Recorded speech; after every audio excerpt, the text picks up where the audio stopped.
One of the biggest advantages of coming to College of Europe is the fact that it really provides you with career guidance. Here in Natolin, we have a career counselor.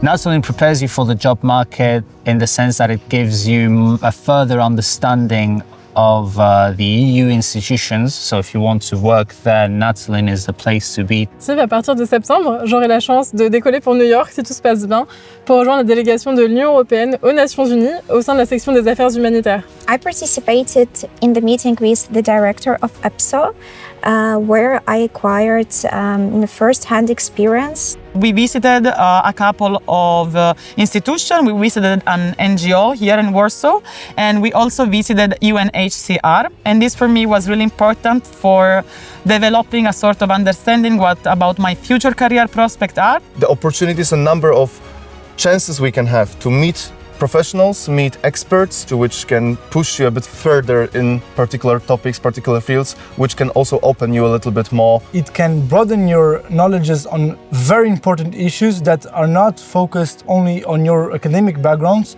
and this is very helpful in your professional path.